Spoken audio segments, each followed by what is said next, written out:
लटोया एमन्स नाम की एक लेडी जो इंडियाना पुलिस के एक शहर के अंदर रहा करती थी, उनके 3 बच्चे थे। 7 और 9 साल के 2 छोटे लड़के थे एंड 12 साल की उनकी एक डॉटर थी, who were claimed to be possessed by evil spirits and demons. इनके साथ ही साथ में लटोया की मदर रोजा कैंपबेल भी उनके साथ में ही रहा करती थी। लटोया अपने इन्हीं 4 फैमिली मेंबर्स के साथ में नॉनडेस्क्रिप्ट फैमिली होम नाम के एक घर के अंदर रहने आती हैं, जो कि इंडियाना पुलिस के गैरी नाम के शहर के अंदर सिचुएटेड था। एंड इस घर के अंदर आने के बाद से ही लटोया एंड उनकी मदर को काफी ज्यादा अजीब चीजें रियलाइज होना शुरू हो गई थी। वो देखते थे कि कभी कभार उनके घर की एंट्रेंस की तरफ काफी सारी मक्खियों का झुंड इकट्ठा होने लग जाता था। उनको अपने बेसमेंट में से मिस्टीरियस एंड लाउड थम्स भी आना शुरू हो जाते थे। मडी से फुटप्रिंट्स जो उनके किसी भी बच्चे के पैर के साइज के नहीं होते थे, वो भी अब दिखना शुरू हो गए थे इनके कारपेट्स एंड फ्लोर्स की रैंडम जगहों के ऊपर। एंड इतना ही नहीं, ये तो कुछ चीजें थी जो इनको अपने घर के एनवायरनमेंट के अंदर दिख रही थी, लेकिन लटोया को ये नहीं पता था कि इनके फैमिली मेंबर्स, स्पेशली इनके सारे बच्चे, इन सारी नेगेटिव एनर्जी से बहुत ज्यादा पोजेस होना शुरू हो जाएंगे। इतना ज्यादा कि वो खुद किसी मॉन्स्टर जैसा बिहेव करना शुरू कर देंगे। लटोया का जो 7 ईयर ओल्ड बेबी था, वो कभी कभार रैंडमली अपने रूम के क्लोजेट के अंदर जाकर बैठ जाता था एंड किसी से ऐसे बातें करता रहता था जिसको अपेरेंटली उसके अलावा और कोई ना ही देख सकता था ना ही सुन सकता था। लेकिन बातों तक तो फिर भी ठीक था, लेकिन लटोया की जो मॉम थी, उन्होंने उनको ये तक भी बताया एक दिन कि उन्होंने उसके 7 ईयर ओल्ड को बाथरूम के बाहर ऐसे गिरते हुए देखा है जैसे उसको फोर्सफुली उठाकर बाथरूम से बाहर फेंका गया हो। इतना ही नहीं, रोज जो उनकी मदर थी, उन्होंने ये तक भी बताया कि जो उनकी 12 इयर्स ओल्ड डॉटर थी, उसके ऊपर भी उन्होंने देखा है कि एक हेडबोर्ड जो उनके डाइनिंग एरिया की तरफ कहीं रखा हुआ था, वो अचानक से काफी तेजी से out of nowhere in the Bloom उसके सर पे आकर लगता है। एंड ये कोई छोटी मोटी चोट नहीं थी, उनकी डॉटर्स को इवन स्टिचेस करवाने पड़ गए थे थोड़े बहुत इस इंसिडेंट के बाद में। एंड इनका जो 9 साल का बेटा था, उसकी स्टोरी तो लाइक किसी हॉरर मूवी के प्लॉट से कम सुनने में बिल्कुल नहीं लगती है। ओवर द टाइम बीइंग इतनी सारी अजीब एंड काफी ज्यादा अननोन एंड अनएक्सप्लेनेबल चीजें एक्सपीरियंस करने के बाद लटोया फाइनली ये सोचती है कि अब उन्हें पुलिस की हेल्प ले लेनी चाहिए। एंड गैरी पुलिस डिपार्टमेंट में से 36 ईयर ओल्ड ऑफिसर ऑस्टिन ने लटोया की सारी स्टोरी को अच्छे से सुना। एंड इनिशियली तो ऑस्टिन ने लटोया की इन सारी बातों को एक फेरी टेल समझा एंड लोगों की आंखों में आने का एक नजरिया समझा। लेकिन लटोया के घर में इतने सारे विजिट्स करने के बाद एंड इंटरव्यूज लेने के बाद अब ऑस्टिन भी ये दावा करने लगे कि वो भी अब एक बिलीवर में कन्वर्ट हो चुके हैं। पुलिस की इन्वॉल्वमेंट के बाद अब चाइल्ड सर्विसेज वाले भी इस स्टोरी के अंदर एंटर हो चुके थे। एंड जब चाइल्ड सर्विसेज वालों ने उनके बच्चों का इंटरव्यू लेने की कोशिश करी तो चीजें बहुत ज्यादा क्रीपी होने लग गई थी। जो 12 साल की उनकी डॉटर थी, फर्स्ट ऑफ ऑल उन्होंने उन मेंटल प्रोफेशनल्स को बताया कि बहुत बार उस घर में उसको ऐसा लगता था जैसे she is being choked. And इतना ही नहीं, sometimes she felt grabbed down to the floor in such a way जिससे ना ही वो कुछ बोल पाती थी एंड ना ही वो इवन सांस तक ले पाती थी। एंड इसके साथ ही साथ उसने उन मेंटल प्रोफेशनल्स को ये भी बताया कि जब उसके साथ ये सब हो रहा होता था, तब उसके हेड में कुछ वॉइसेस आना शुरू हो जाती थी जो उसको बोलती होती थी that she would never see her family again and हम तुम्हें 20 मिनट से ज्यादा नहीं जीने देंगे। ओके, अब चलते हैं स्टोरी के नेक्स्ट पार्ट में, जिसके अंदर चाइल्ड सर्विसेज की केस मैनेजर वैलेरी वॉशिंगटन, जो कि लटोया एंड उनके बच्चों के इस केस के अंदर इनिशियली इन्वॉल्व थी, उन्होंने एक बार लटोया एंड उनके बच्चों को एग्जामिन करवाया हॉस्पिटल के प्रोफेशनल्स के थ्रू। तब पता चला कि उनकी बॉडी पर किसी भी टाइप के कहीं पर भी कोई ब्रूजेस नहीं थे, सारी अदर रिपोर्ट्स भी एकदम नॉर्मल आई थी एंड उनको किसी टाइप का कोई डिजीज भी डायग्नोज नहीं हुआ था। लेकिन जिस प्रोफेशनल ने लटोया एमन्स को एग्जामिन किया था, उन्होंने ये जरूर बताया कि उनको लटोया एमन्स साउंड माइंड, यानी कि एकदम सिंपल भाषा में समझाऊं तो उन्हें मेंटली सफरिंग एक पेशेंट लगी। जब इस पूरी फैमिली की हॉस्पिटल में ये सब टेस्टिंग एंड ऑल दैट चल ही रही थी, तो वॉशिंगटन न्यूज़पेपर वाले भी आए हुए थे लटोया का इंटरव्यू लेने के लिए। वाइल लटोया एमन्स एक रूम में बैठकर इंटरव्यू दे रही थी, तब उनका 7 साल का जो बेटा था वो सडनली मॉन्स्टरस वॉइसेस के अंदर ग्राउल करना शुरू कर देता है।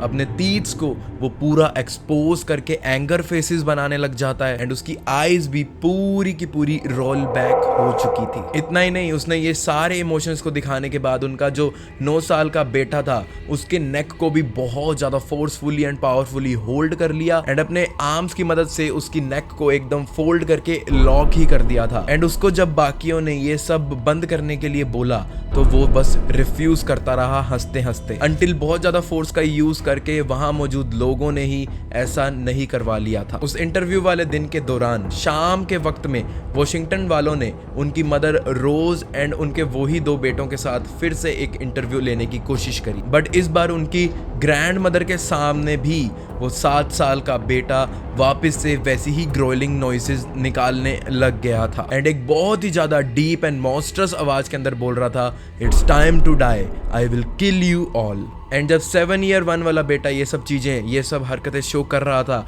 तब 9 ईयर ओल्ड 1 वाले के साथ भी काफी ज्यादा क्रीपी चीजें होने लग गई थी। ही स्टार्टेड ग्रिनिंग, हल्की हल्की स्माइल देने लग गया था वो, एंड वो उस इंटरव्यू के रूम की सीलिंग को एकदम बैकवर्ड पोजीशन के अंदर भी चढ़ने लग गया था। एंड ऐसा करने के जस्ट बाद वो सीधा अपने ग्रैंड मदर यानी कि रोज कैंपबेल के पैरों के आगे आकर एकदम रुक जाता है एंड उनका हाथ बहुत ही ज्यादा फोर्स से पकड़ लेता है and he doesn't even let it go. हो सकता है कि आपको ये बातें, ये स्टोरी अब काफी ज्यादा थोड़ी फिल्मी टाइप की लगना शुरू हो जाए, लेकिन ये जो भी इंटरव्यू वाला सीन था, जो भी वहां पर नर्स मौजूद थी, जो भी वहां पर इंटरव्यूअर मौजूद थे वॉशिंगटन न्यूज़पेपर के, उन्होंने खुद ये चीजें अपने रिकॉर्ड के अंदर आज तक रखी हुई हैं। तो इतने सारे लोग जिनको लतोया एंड उनकी फैमिली से कोई मतलब ही नहीं है, वो उनको अच्छे से जानते भी नहीं है, उनको कुछ खास मॉनेटरी बेनिफिट भी नहीं है, क्या वो भी अब अचानक से लतोया एंड उनकी मदर की तरह सबको कहानियां बनाकर सुनाने लग गए थे? अच्छा, एक और काफी ज्यादा इंटरेस्टिंग चीज दिखाता हूँ आपको।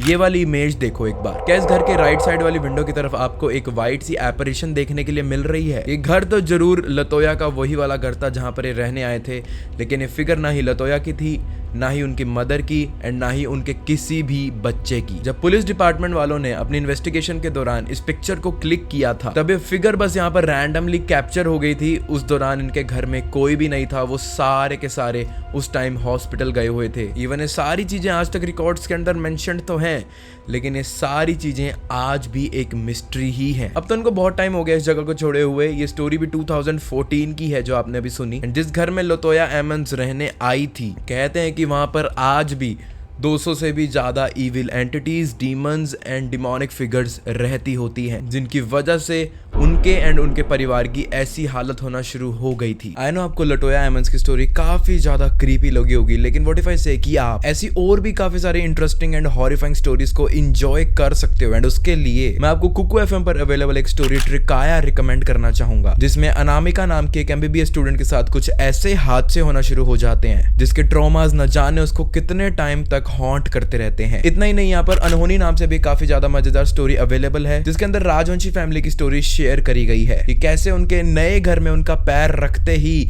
उनका हॉन्टेड एंड बुरा सफर शुरू हो जाता है। एंड अनहोनी तो रिसेंटली मेरी भी one of the favourite Kuku FM story बन चुकी है। और इसी तरह से बहुत ही ज्यादा अमेजिंग कंटेंट, वो भी डिफरेंट जॉनर्स का, आपको हमेशा कुकू एफएम पर सुनने के लिए मिल जाएगा। कुकू एफएम के बारे में नहीं जानते तो आपको बताना चाहूंगा कि एक बहुत ही ज्यादा अमेजिंग ऑडियो लर्निंग प्लेटफॉर्म है, जो पहले से भी काफी ज्यादा बिगर एंड बेटर हो चुका है अपनी ऑडियंस के लिए, जहां पर 15 लाख से भी ज्यादा एक्टिव पेड सब्सक्राइबर्स हैं। एंड साथ ही साथ यहाँ पर 4200 आवर्स से भी ज्यादा का कंटेंट अवेलेबल है, जिनको आप एंजॉय कर सकते हो। Like monthly in 2023 alone 45 lakh hours plus से भी ज्यादा का कंटेंट कुकू एफएम पर अभी तक प्ले हो चुका है, which is equivalent to almost 1.5 lakh hours on daily basis. अगर आपने पहले अपना चांस मिस कर दिया कुकू एफएम की सब्सक्रिप्शन को हाई डिस्काउंट्स पर अवेल करने का, तो घबराने की कोई बात नहीं है। आप स्टिल मेरा कूपन कोड MC30 को यूज करके 30% ऑफ ले सकते हो पहले मंथ की सब्सक्रिप्शन पे। यानी एक महीने का प्लान जो आपको वैसे 99 रुपीज का पड़ेगा, मेरा कूपन कोड यूज करने के बाद आपको वो सिर्फ 69 रुपीज का ही मिल जाएगा। एंड ये ऑफर आप 1 मंथ वाले सब्सक्रिप्शन के ऊपर ही अवेल कर सकते हो। तो डिस्क्रिप्शन एंड पिन कमेंट में दिए गए लिंक्स का जरूर यूज करना कुकू एफएम को अपना बनाने के लिए। एंड साथ ही साथ डेफिनेटली मेरा प्रोमो कोड MC30 यूज करना बिल्कुल मत भूलना फॉर एडिशनल 30% ऑफ। अब चलते हैं वापस वीडियो की तरफ। अब जो स्टोरी मैं आपके साथ डिस्कस करने वाला हूँ, उसको सुनने के बाद आपके माइंड में बस एक ही थॉट आएगा, why a 35-year-old Florida teacher has been arrested for some bizarre exorcism practice, जिसके अंदर उन्होंने अपने बैच के 7 स्टूडेंट्स को इकट्ठा किया, उनके अंदर से एलिजेडली डीमंस को बाहर निकालने के लिए। आई नो दिस में sound strange right now, but एक बार सुनते जाओ थोड़ा ध्यान से। डैनियल हार्किंस, जो कि सेंट पीटर्सबर्ग के lemon and Asian neighbourhood family centre के अंदर रीडिंग एंड राइटिंग स्किल्स पढ़ाती होती थी, लेकिन हार्किंस ने एक सैटरडे अपने स्टूडेंट्स के साथ एक ऐसी एक्स्ट्रा करिकुलर एक्टिविटीज करने की कोशिश करी जिसके अंदर हार्किंस ने उन 7 सिलेक्टेड बच्चों को सेंट पीटर्सबर्ग के एक पियर बॉनफायर वाली जगह पर इकट्ठा किया and she told them to cut their human skin to let these evil spirits out from their body. And जब उन टीनेजर्स के अंदर वो डीप कट लग जाता था तब हार्किंस उनकी स्किन को फायर से काफ़ी ज़्यादा बर्न करना शुरू कर देती थी ताकि उनका जो वो वूंड है जहाँ से अभी जस्ट ईविल स्पिरिट या डीमन निकला है वो बंद हो जाए एंड वो वापस एंटर ना कर पाए उनकी बॉडी के अंदर। इवन उस सैटरडे वाले दिन ये भी हुआ कि जब उन 7 बच्चों में से एक बच्चे की जब उसने स्किन को कट कर दिया था एंड उसके बाद जब वो लाइटर उसके पास में लेकर जा रही थी तब अचानक से विंड की ब्रीज के कारण उसका लाइटर बंद हो गया एंड हार्किंस को ये चीज बिल्कुल भी अच्छी नहीं लगी। दैट्स व्हाई हार्किंस ने उस स्टूडेंट के वुंड के ऊपर अपनी परफ्यूम की पूरी बॉटल एम्प्टी करी एंड उसके बाद उसको फायर से बर्न करा जिससे उस टीनेजर को लिटरली 2nd डिग्री बर्न्स हो गए थे। लेकिन हार्किंस का ये पर्सनल एंड क्रीपी एक्सॉर्सिज्म यहीं पर खत्म ही नहीं हुआ था। एक और स्टूडेंट की स्टोरी बाहर आई जिसके अंदर ही टोल्ड कि हार्किंस ने उसकी गर्दन के अंदर एक ब्रोकन कांच के ग्लास के टुकड़े की मदद से एक डीप कट करा था एंड कट करने के बाद उस स्टूडेंट के ऊपर डायरेक्टली हार्किंस ने फ्लेम्स का यूज नहीं किया। उसने एक स्टील की चाबी को अच्छे से गर्म किया एंड देन उसकी गर्दन पर उस वुंड के ऊपर लगाने लग गई। हैरानी की बात तो सबसे ज़्यादा ये थी कि इन 7 के 7 में से किसी भी बच्चे ने इस चीज़ के ऊपर आवाज़ नहीं उठाई एंड ना ही इन चीज़ों के बारे में अपने पेरेंट्स के साथ कोई भी डिस्कशन करी, ये सोचते हुए कि उनकी टीचर ने जो उनके लिए किया वो डेफिनेटली उनकी भलाई के लिए ही किया होगा। लेकिन उन 7 में से किसी टीनेजर ने ये पूरी स्टोरी अपने किसी और दोस्त को बता दी थी एंड उस दोस्त ने इस चीज़ के ऊपर कंसर्न दिखाते हुए अपने दोस्त के माँ बाप को फटाफट फोन किया एंड उसके बाद ये सारा मामला बाहर आते आते पुलिस तक भी इवेंचुअली पहुंच चुका था एंड ऑब्वियसली वो 7 स्टूडेंट्स चलते फिरते एक एविडेंस थे कि डैनियल हार्किंस उनके साथ क्या किया करती थी एंड ऑब्वियसली हार्किंस के पास इस चीज को प्रिवेंट करने का, इस चीज के ऊपर कुछ भी बोलने का या कुछ भी प्रूव करने का कोई पॉइंट था ही नहीं एंड इसी वजह से हार्किंस को फर्दर चाइल्ड अब्यूज के तहत काफी ज्यादा लंबा प्रेजेंट टाइम काटना पड़ गया था एंड आज भी वो काट ही रही है। आज भी ये चीज वैसे फुल्ली क्लियर नहीं है कि उन बच्चों के साथ, स्पेशली उन एशियन किड्स के साथ में डैनियल ऐसा क्यों करती होती थी। उस बिजार स्टोरी के पीछे उसका मोटिव क्या था, उसका एक्चुअल पर्पस क्या था। बट पुलिस ने जब थोड़ी बहुत पर्सनल छानबीन करी तो ये पता चला कि डैनियल अपने डिवोर्स के बाद में ऑलरेडी काफी ज्यादा mentally ill and unstable behave करती होती थी अपने नेबर्स एंड अपने रिलेटिव्स के साथ में। बट फिर चाहे हम जो मर्जी कह लें, जो नाइटमेयर्स उन 15-16 साल के बच्चों ने झेले हैं ना, वो डेफिनेटली बहुत ज़्यादा स्ट्रेंज एंड बहुत ज़्यादा अनएक्सपेक्टेड है किसी के लिए भी एंड आई विश कि ऐसा कभी किसी को भी ना झेलना पड़े।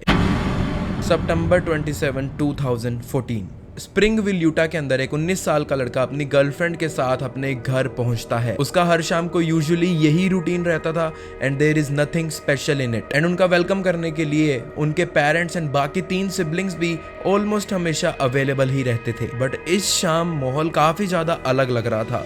उनकी ग्रैंड मदर के अलावा उनको कोई आसपास दिख ही नहीं रहा था, which was quite strange and पूरे घर में छानबीन करने के बाद ये फाइनली अपने पेरेंट्स के बेडरूम की तरफ जाते हैं एंड जाने के बाद they all see a very breathtaking scenario of 5 dead bodies जो कि उन्हीं के फैमिली मेंबर्स की थी, जो उसी बेडरूम के डिफरेंट कॉर्नर्स के अंदर ऐसे ही रैंडमली लाए कर रही थी। एंड ये जो लड़का था 19 साल का, इसका नाम था जेंसन मैगी। उसने जब देखा कि उनके फादर बेंजामिन, उनकी मदर क्रिस्टी एंड उनके बाकी 3 सिबलिंग्स की जस्ट डेड बॉडीज पड़ी हैं, वो हिल नहीं रहे हैं एंड उनको देखते ही पता चल रहा था कि दे ऑल आर डेड, तब उस पूरे टाइम उनकी ग्रैंड मदर एंड उनकी girlfriend all they were doing was screaming and crying. Obviously they called the police ये नज़ारा देखने के बाद एंड पुलिस को भी अपनी इन्वेस्टिगेशन के अंदर ज़्यादा कुछ समझ नहीं आ रहा था क्योंकि ऐसा नज़ारा यूटा पुलिस ने भी पहली बार ही देखा था। बट फिर फॉलोइंग ट्यूसडे पुलिस वालों की तरफ से जेंसन को एक कॉल आता है एंड पुलिस उसको कहती है कि जो तुम्हारे घर में हुआ है वो मे बी पूरे हिस्ट्री का एंड डेफिनेटली यूटा की हिस्ट्री का तो one of the worst murder suicide case है। जब पुलिस सॉल्ट लेक सिटी यानी जहां पर इनका घर था वहां पर जब पहुंच गई थी तब उनको खाली कंटेनर्स मिले थे of cold and flu medications allergy medications, sleeping pills, pain relievers and flavourful methadone. And methadone basically एक ऐसा केमिकल होता है जो आपकी बाकी ड्रग्स की क्रेविंग्स को रिड्यूस करता है। एंड इस चीज का इस्तेमाल जेंसन के पेरेंट्स डेफिनेटली यूज करते होंगे because they both were kinda huge heroin drug addict. But methadone के साथ ही साथ में पुलिस वालों को वहां पर एक प्लास्टिक बैग के अंदर एक लीथल येलो ऑरेंज सा एक कॉन्कॉक्शन भी देखने के लिए मिला। सिंपल भाषा में समझाऊं तो बेसिकली एक ऐसा बैग जिसके अंदर डिफरेंट टाइप की डेंजरस ड्रग्स को मिक्स करके रखा गया था। बाद में जब इनकी डेड बॉडीज की रिपोर्ट आई तो 11 और 14 साल के जो इनके सिबलिंग्स थे तब उनके अंदर टॉक्सिक अमाउंट्स ऑफ डाइफेनहाइड्रामाइन जो allergies, fevers and insect bytes के दौरान दी जाती है वो पाई गई। क्रिस्टी स्ट्रैक यानी कि जो उनकी मदर थी उनके अंदर भी सिमिलर टाइप के ही टॉक्सिक अमाउंट्स ऑफ डोजेस मिले गए इसी सेम ड्रग के। एंड बेंजामिन की बॉडी के अंदर बहुत ज्यादा वॉल्यूम के अंदर हेरोइन देखने के लिए उन्हें मिली। पेरेंट्स की डेथ्स को तो सुसाइड ही माना गया, लेकिन जो उनके 2 सिबलिंग्स थे उनकी डेथ्स को एज अ होमिसाइड्स यानी कि मर्डर लेबल करा गया because they were too young to have these kind of things in their bodies. But ये चीज स्टिल अनक्लियर है कि जो उनका 14 साल का सिबलिंग था उसकी डेथ कैसे हुई बिकॉज उसका एज ग्रुप ऐसा था कि डिटरमाइन करना मुश्किल था कि if he was capable of doing things like suicide on his own या फिर उसने अपने पेरेंट्स के प्रेशर में आकर ये चीज करी थी। नोबडी स्टिल नोज कि इस पूरी फैमिली की हरकत के पीछे एग्जैक्टली क्या रीजन हो सकता है। बट सम पीपल बिलीव कि उस घर में डेफिनेटली एक बहुत ही ज्यादा ऐसी नेगेटिव पावरफुल एनर्जी मौजूद है जो जेंसन के पेरेंट्स को न जाने कितने टाइम से इन्फ्लुएंस कर रही थी ये वाला स्टेप उठाने के लिए। एंड डेफिनेटली ऐसा भी हो सकता है कि जेंसन की जो फैमिली थी उन्होंने उसी इविल स्पिरिट के किसी आफ्टर लाइफ प्रॉमिस के चलते ऐसा स्टेप लिया हो। एंड पुलिस को भी जो अपनी फर्दर फाइंडिंग्स के अंदर जो चीजें देखने को मिली हो सकता है उसके बारे में जानकर आप इनकी स्टोरी एंड ये वाली थ्योरी से थोड़ा और कनेक्ट करने लगो। पुलिस को नेबर्स, रिलेटिव्स एंड उनके फ्रेंड्स के बयानों के थ्रू ये भी पता चला कि ये लोग डेफिनेटली काफी ज्यादा मेंटली डिस्टर्ब्ड भी रहने लग गए थे।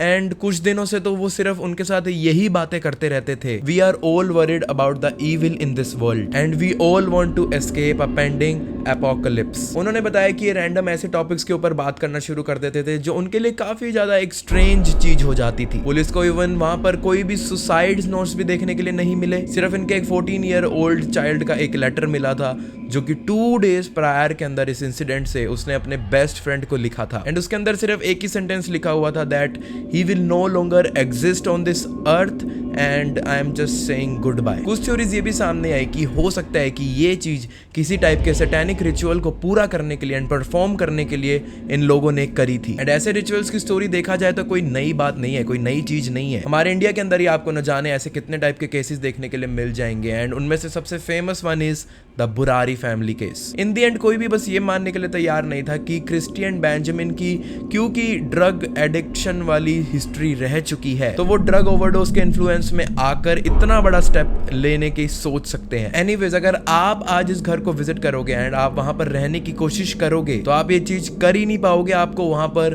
बहुत ज्यादा नेगेटिव पावर फील होगी। एंड हो सकता है कि वहां पर जाने के बाद आपकी भी मेंटल हेल्थ एंड आपके भी इनर थॉट्स बहुत ज्यादा बिगड़ना शुरू हो जाए। इस वीडियो का लाइक गोल है 8000 लाइक्स एंड कमेंट गोल है 700 कमेंट्स। आई नो आप लोग कर दोगे हमेशा की तरह, तो इस बार भी कर देना। वैसे आपको इन तीनों में से सबसे ज्यादा कौन सा केस क्रीपी लगा मुझे कमेंट्स में जरूर बताइएगा। एंड अगर आप मेरे को बाकी सोशल मीडिया अकाउंट्स पर भी फॉलो करना चाहते हो तो उन सबके डिस्क्रिप्शन में आपको लिंक्स भी मिल जाएंगे। एंड हाँ गाइस, कुकू एफएम को डिस्क्रिप्शन या पिन कमेंट में दिए गए लिंक्स के थ्रू डाउनलोड जरूर करिएगा। अगर आप बहुत ही ज्यादा मिनिमल प्राइस के ऊपर थाउजेंड्स ऑफ ऑडियो बुक्स की लाइब्रेरी को एंजॉय करना चाहते हो तो। एंड डेफिनेटली मेरा कूपन कोड MC30 यूज करना बिल्कुल मत भूलना अगर आप एडिशनल 30% ऑफ चाहते हो तो। एंड इसके साथ ही साथ अगर आप फ्यूचर में भी ऐसी ही वीडियोस एंजॉय करते रहना चाहते हो तो आप इस चैनल को सब्सक्राइब करके रख लो एंड बाकी सब आप मेरे पर छोड़ दो।